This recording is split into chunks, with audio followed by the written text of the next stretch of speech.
நம்ம எத்தனையோ சிவபக்தர் கதைகளை கேட்டிருக்கோம். ஆனா சிவனோட மூக்க துணியால் கட்டின பக்தனை பத்தி உங்களுக்கு தெரியுமா? வாங்க பார்க்கலாம். ஒரு தீவிரமான சிவபக்தன் இருக்கான். அவன் சிவனை தவிர வேற யாரையும் கும்பிட மாட்டான்.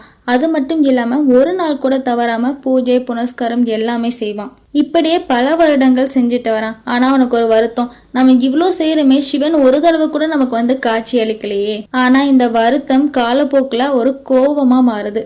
அப்ப என்ன பண்றானா, திடீர்னு சிவனோட சிலையை எடுத்துட்டு போயிட்டு மாடியில வச்சிடறான்.